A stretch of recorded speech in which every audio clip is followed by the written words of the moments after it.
I don't think I'm the one to help you. Actually, you already have. I spent my whole life keeping this secret, this shame of what I am. And the more I hid this shame, the more it grew and grew until it started to destroy the one thing that gave me a purpose, my voice. But since I've met you, and the more I talk to you, I don't understand it, but somehow my voice is healed. It is absolutely not up for debate. The fact that K-pop Demon Hunters is one of the best movies, the best releases of this year, and it came as a total sleeper hit that nobody had seen coming.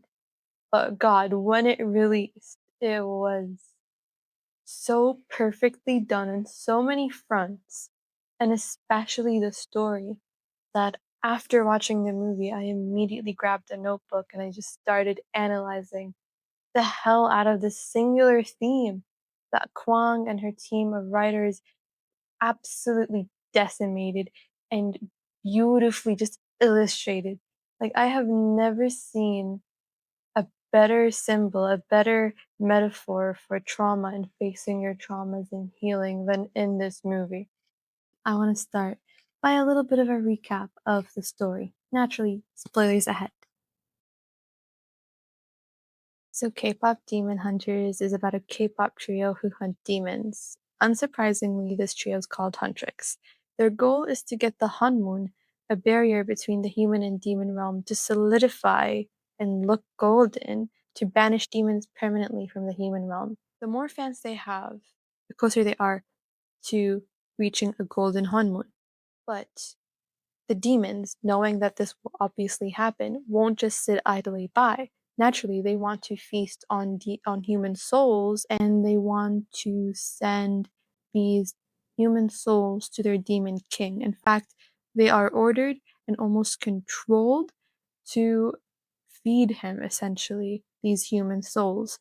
So, one particular demon, Jinu, decides that the way to beat the Huntrix, the K-pop group, is by beating them at their own game, by formulating their own K-pop band to rival theirs, to win their fans over, so that the Hunmoon won't have a chance of solidifying into golden.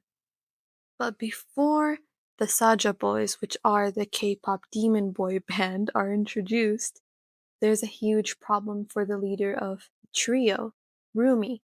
So while they are practicing for their new single, Golden, which is going to fully solidify the Honmoon into gold, Rumi encounters a problem.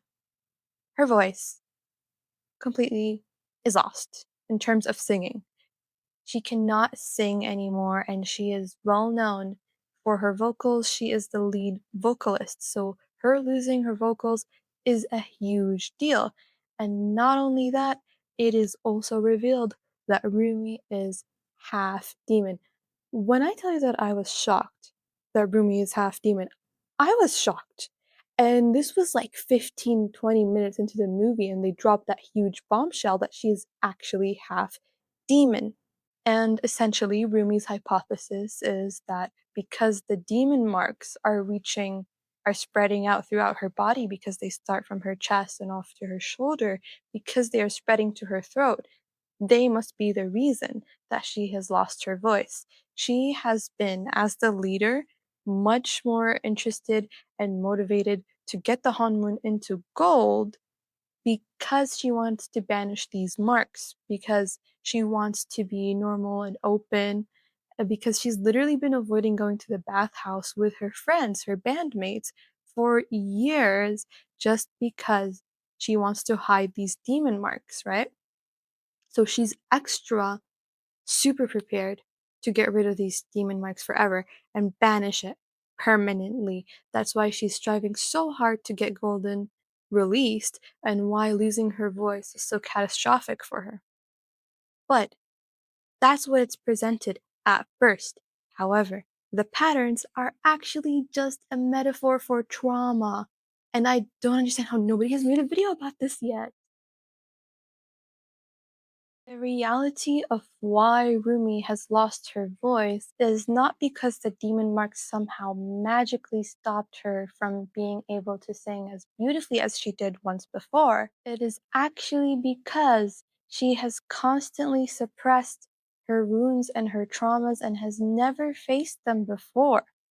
That is exactly why her voice actually begins to lose its validity and its power, its volume, because she is forcing herself to sing Golden, which is not actually how she feels. Because Golden as a song, while it's literally one of my favorite songs on the album, it is super optimistic, super upbeat, and that is just not where Rumi is at during this point of the story. She is battling so much shame from suppressing her wounds, and in this video essay, I will be referring to wounds, patterns, traumas interchangeably, because to me they appear to be the same thing in the context of this movie. So I've said that Rumi is suppressing her trauma and her wounds in her past, but what is my evidence for this and why is it important? So Celine in this movie is a mother figure for Rumi, as Rumi had no mother growing up because she had died. And Celine is also the trainer and the older huntress that's been training these new huntresses in their craft. Celine has constantly taught the three girls to never show their fears and to never be vulnerable. That means with each other, with the public, they just have to keep this mask on. And to Rumi specifically, she has taught her shame that Rumi is a certain blight just for being born because she's half demon and half huntress, which is something that is unheard of to Celine and something that Celine treats as something to hide, not to acknowledge, not to speak about, something to just keep between herself, and something that she must work towards healing on her own, something that she must work on solving on her own. Her voice actually returns to her and clears up when she actually converses and develops a relationship with Genu, the lead of the Saja boys, and she gets to actually express openly how she feels about her trauma and how she feels about herself and her past. Although it is not perfect at that exact moment in the story, she is at least expressing herself, which is more than she's done throughout the story, because throughout the story, she's kept battling it, but never facing it. She kept pushing it down. She tried to write another song with the other members. She tried to try like voice tonics, anything to get her voice back. Everything but facing her past and actually acknowledging the trauma that she's been through. The reason why she hasn't acknowledged this, and the reason why that song never worked, and why the other bandmates also agreed that that song would never work with its hateful energy, was because hating her trauma and demons is not actually ever going to work, because you cannot hate yourself, you cannot hate your problems, your injured self into healing. You cannot hate yourself into healing. You must love yourself into healing. And because there's this concept in English philosophy, and I'm not sure what the exact name was, but it's like two arrows. Hate is basically an unnecessary arrow. If you hate a thing that is happening to you, you are taking double the damage of that thing. So for instance, if for example in Rumi's case, she hates the fact that she is half demon. That doesn't change the fact that she is half demon, which is distressing to her. So it only adds more distress to her by adding that hate, which brings with it shame. So she's actually almost triple arrowed. Like, this woman is a hunting target at this point. Call her a deer because she is being hunted by herself. Huntress, girl, you're hunting yourself. You're hunting yourself. And this is a big problem because she views demons as like the worst parts of herself. So she hates them even more than her bandmates hate them, because They literally are a part of her. Literally, they are a part of her. Demons in this movie are, to me, a symbol of unhealed, deeply wounded, traumatized people that have never sat and healed themselves and who actually bleed on others and damage others. That's the difference between someone like Rumi, who's trying her best, although in the wrong path, but she is actually trying her best to sort of heal in her own understanding of what healing looks like, but she is trying to address her scars, her patterns. But someone like Jinu, who's not acknowledged them, who only hates them, hates himself, and he ends up causing damage to her. And this brings me to my next point, which is through connection. When Rumi and Jinu connect and they talk, unfortunately, Rumi is at a much more healed or at least functional state than Gino is. And the problem with that and their dynamic is what ends up happening is when Ginu has this moment where he's pulled back to his lowest self, he ends up betraying Rumi and hurting her in that process. And when he hurts her, when he shows everyone who she actually is, he triggers her into becoming an even worse part of herself, into being angry, being irrational, being immature, because you cannot have a healthy relationship between two people if one is more damaged than the other and is not making an effort to really go back to healing and is still in that low vibrational just pain. Because what he ends up doing is he ends up making the patterns and wounds much worse for her, and it's to the point where half of her eye is like demonic and it's gotten so bad for her and she yells and she's isolated because in a case where two people have not really confronted their own wounds, have not fully and healthily confronted their wounds, they will just butt heads with each other and they will make each other's lives worse. Like the bit of good they had in the song Free was contradicted and really just made the pain of their confrontation hurt even more. And this was unfortunate, but that was the case because Ginu has not made peace with his own past, and she as well had not made peace with her past.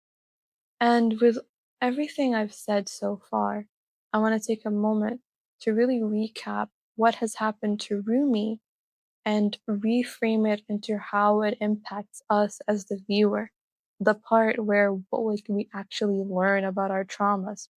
So, what we learned from Rumi suppressing her trauma is the fact that no matter how much you suppress it, no matter how much you ignore it, no matter how much you pretend it's not there, or you just talk it out of it happening, it will never actually work because eventually it will bubble up, it'll blow up in your face, and it'll end up being something catastrophic, which is taking away her voice, which to Rumi is her purpose. Like she is so deeply connected with expressing herself through singing, and she just couldn't anymore.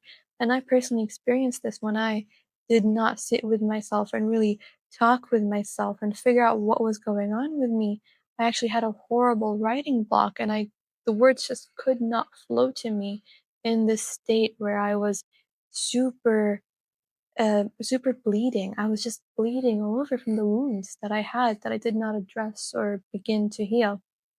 And when I began to heal it, when I at least began to express it, just like Rumi, the words started to flow back in trickles, but they began to flow back. And this is such an important lesson for people because a lot of people can just slap affirmations upon their trauma, upon their confidence issues, for example. without addressing the root of the problem. Why do you have confidence issues? What happened in your past that made you doubt yourself like this? You can't just put an affirmation on that. While there it is an extremely helpful tool, you still have to do the inner work of actually healing and figuring out through shadow work and through therapy, through your loved ones, which we see Rumi doing in the climax when she actually sings with her bandmates and she actually meets them halfway and explains the situation in essence through song. And when you meet yourself like that, when you confront yourself, and when you are working on yourself, at that point you can include affirmations to undo the programming that you have received. After realizing what the programming was in the first place, for instance, in Rumi, the fact that her shame came from Celine, she had to realize that before Golden would ever work for her, or before This Is What It Sounds Like, the song, would work for her. She had to confront the root of her shame, of her problems, of what caused her wounds, her metaphorical wounds, because the patterns are just something she's born with. But her metaphorical wounds, she had to confront them before she could develop and heal. In fact, after healing through confronting herself and confronting her demons, her literal demons, she the scars, the wounds, the bleeding wounds that were pulsating, vibrant and purple and pink, actually heal into a rainbow. And this gets me to the point of healing. What does healing actually mean?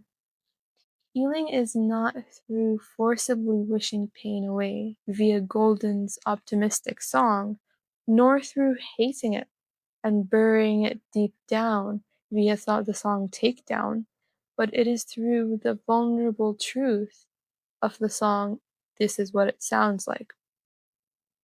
Because after facing her past, like I've said, and receiving her own form of closure, Rumi is able to sing this song wherein she admits how cowardly she was when she refused to face it in the first place, yet accepts her past actions without criticizing herself for it.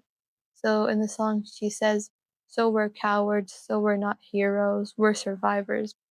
And what she's saying is to herself essentially is that she accepts the fact that she had spent years of her life in constant flight and denial of her own wounds and her own traumas. She confronts this, but she does not criticize herself for doing that. She doesn't begin hating herself for it. In fact, she accepts it. She accepts it and she likes herself for it because she's compassionate to herself. She says, "We're survivors."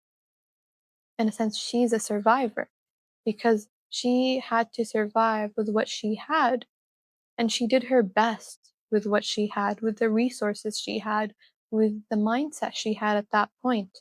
She did the best she could, and she accepts that. She doesn't sit there and wallow about how much of an idiot she was.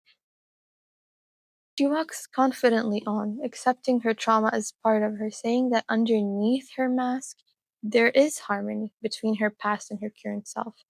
There is harmony between the darkness of her trauma, of the person she can be when she's angry, when she's mad, the kind of workaholic nature she has. There is harmony between that and the highest version of herself, the current version of herself that she shows to the world.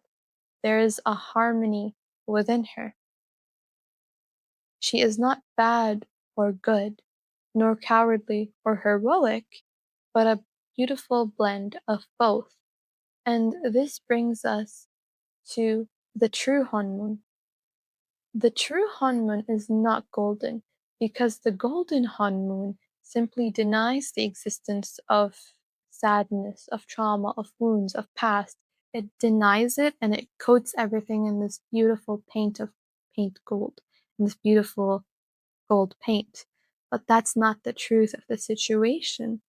The human experience is a kaleidoscope of many parts, of many states of humanity. So there is a state of sadness in blue, there's a state of happiness in yellow, but all of these colors of the rainbow, the very various states of the human being, collide into this beautiful, like holographic white, like this rainbow. You know, it's like that Pink Floyd kind of shirt where all the rainbows become white.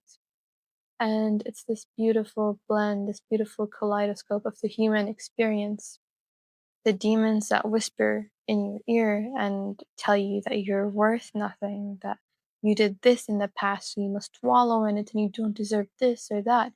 The way to banish that is to accept that it happens. It's to accept that sometimes there will be days where you will be upset and you will be crying and you won't feel like doing much. That is just part of the honeymoon. That is just part of the mindset. That is part of life. So it's never actually fully banished. That is the true honeymoon.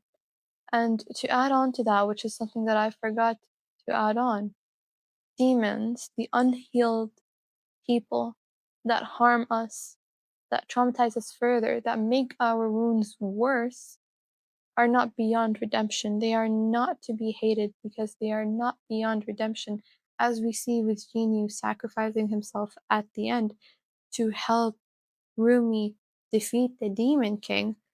There is hope for everyone. And likewise, anyone can become a demon, like how close Rumi was to becoming a demon. So one cannot hate what one can be. Do you know what I mean? I hope you understand what I mean. So I feel like I covered everything I wanted to say. So I wanted to mention some interesting notes that did not fit in the structure of lessons on trauma. The Demon King's voice that whispers in characters' ears to try and get them to do things is present within all of us. And I want to note that it is not actually control. He does not actually control you. What he does is persuade you. What he does is entice you. What he does is entice you with depression and despair. So, with Mira, for example, one of the bandmates, what he tells her is, that she was always the black sheep of her family and that she never would have found family. And why would she ever even deserve family? So it's this voice in the back of your head that's trying to tell you that you're worth nothing. And it's just interesting because to note that it is just persuasion and not control, and you can choose whether or not to listen to it. For example, Rumi never listens to it. She works hard after dipping a little bit with her confrontation with Celine. She still rises above that. But again, when you are being held by this voice, you are not beyond redemption, as we see with Jinu and Mira and Zoe, her other bandmate, when they come together for the finale and for the final song. Another note of interest is the fact that Mira and Zoe actually opened up about their own traumas, about their own problems in a scene where they were all not wearing makeup, which was so interesting and so fun. This is completely unrelated, but I just thought it was so fun that a kids movie actually showed its characters with and without makeup. Like, they're not miraculously with like golden eyeshadow every single day. In fact, their makeup changes depending on their looks. And I love that during the most vulnerable sort of state where they both talk to each other, they're actually wearing no makeup and they're just being honest with each other. And I love the little detail of Mira having dark eye bags and Zoe having a bunch of freckles and pimples on her face. Like, that's so sweet and kind because it's so great to see that girls nowadays don't have to deal with, like, the thought of, "Oh my god, I have to be perfect all the time." No, like, these characters are just putting on makeup every day. So, you don't have to look perfect 100% of the time with these, like, unrealistic expectations. I just loved that they showed that so subtly in the movie. I thought it was beautiful.